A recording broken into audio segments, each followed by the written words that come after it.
It was September 15th, 2008, a crisp Monday morning on Wall Street. Brokers rushed to their desks, traders stared at screens, and CEOs sipped their morning coffee. But this wasn't business as usual.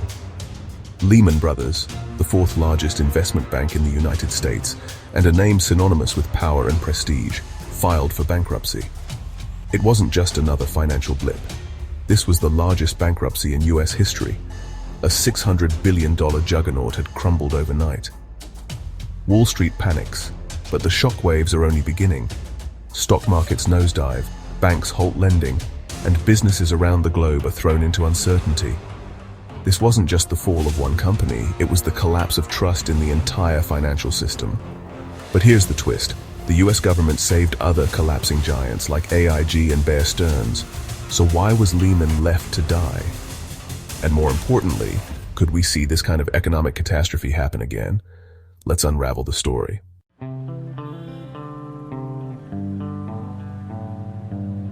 Lehman Brothers wasn't always a Wall Street behemoth. It started humbly in 1847 when the three Lehman brothers, Henry, Emmanuel, and Mayer, opened a dry goods shop in Alabama. Soon, the brothers realized that cotton was king in the South. They pivoted from retail to commodity trading, acting as middlemen in the booming cotton industry. By the late 19th century, they'd moved to New York and expanded into investment banking. Lehman became a force to be reckoned with, weathering challenges like the Great Depression and financing major innovations like air travel and Hollywood films. By the 2000s, Lehman Brothers was one of Wall Street's brightest stars. Their secret: aggressive growth. They weren't afraid to take risks, especially during the housing boom of the early 2000s. And for a while, it worked.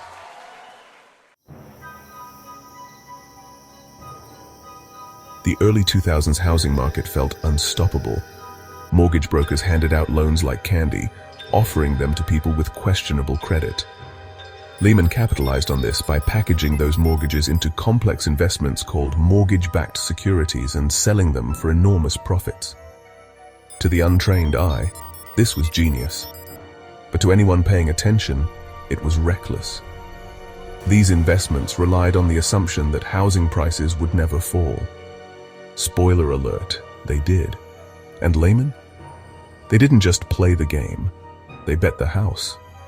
They borrowed billions to buy even more of these risky assets.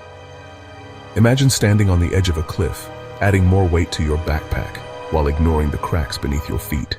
That was Lehman Brothers.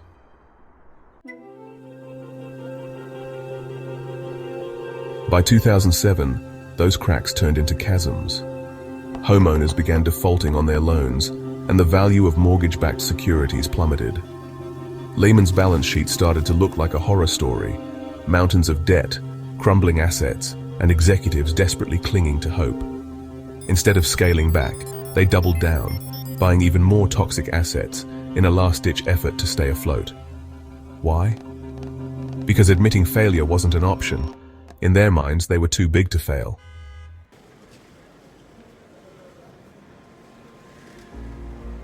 By September 2008, Lehman Brothers was drowning in over $600 billion of debt.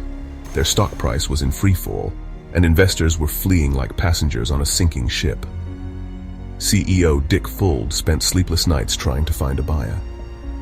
Barclays and Bank of America both showed interest, but neither wanted to inherit Lehman's financial mess without government guarantees.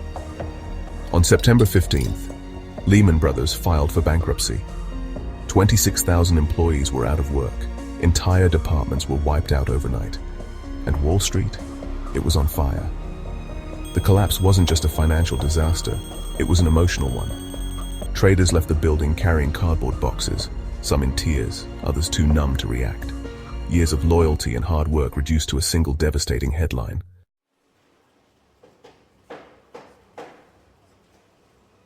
Lehman's failure wasn't an isolated event. It was the first domino in a global chain reaction.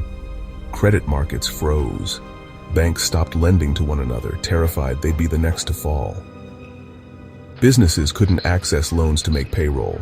Governments around the world scrambled to stabilize their economies. Entire nations felt the impact. Iceland's banking system collapsed entirely, forcing the government to take emergency action. Greece fell into a debt crisis that would haunt the European Union for a decade. And let's not forget the human cost. Millions of people lost their jobs, homes, and savings. Retirement accounts were wiped out, and families who'd worked hard their entire lives suddenly found themselves starting over. This wasn't just a financial crisis. It was a crisis of confidence, a moment when the world realized how fragile the system really was.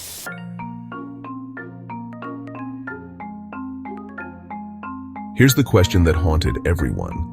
Why did the US government let Lehman fail when they'd saved others like Bear Stearns? The official answer was moral hazard. Policymakers believed that constantly bailing out failing institutions would encourage reckless behavior. If companies knew they'd always be rescued, what incentive would they have to act responsibly? But some argue it was personal. Lehman's leadership had made powerful enemies, and their aggressive tactics rubbed regulators the wrong way. Whether that's true or not, the decision to let Lehman fail proved catastrophic.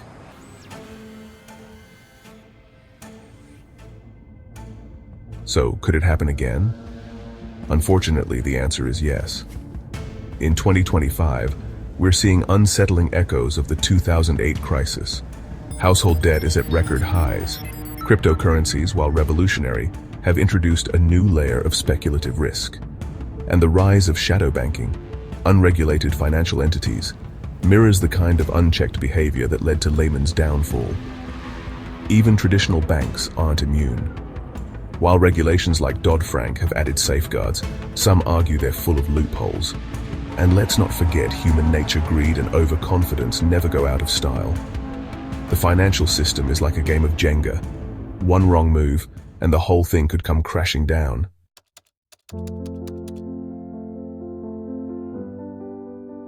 You might be thinking, what does any of this have to do with me? Here's the reality. The financial system touches every aspect of your life. Your paycheck, your mortgage, your retirement savings. They're all tied to a system that relies on stability and trust.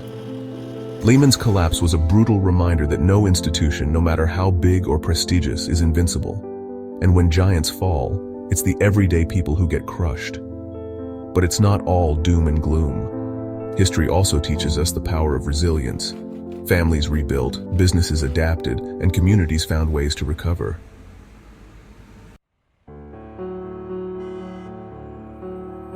So what can we learn from Lehman's collapse? First, stay informed. Financial literacy isn't a luxury, it's a necessity. Understand where your money is and how it's being managed. Second, diversify. Whether it's investments, income streams, or skills, never put all your eggs in one basket. Third, hold leaders accountable.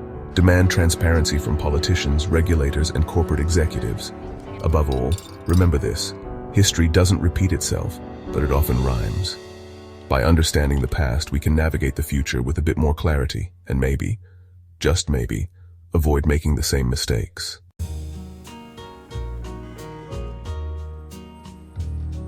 Lehman Brothers was just the beginning. In our next episode, the bailouts, saving banks, breaking trust, we'll explore the fallout of the 2008 crisis, how countries like Greece and Iceland were brought to their knees, and why some nations are still feeling the effects today. What happens when a government runs out of money? And could it happen to your country? Stick around and find out. If this video gave you a fresh perspective on the financial world, let us know in the comments. How do you think 2008 shaped the economy we live in today? And hey, if you're into thought-provoking content that makes history feel relevant, hit that like button, subscribe to the channel, and ring the bell.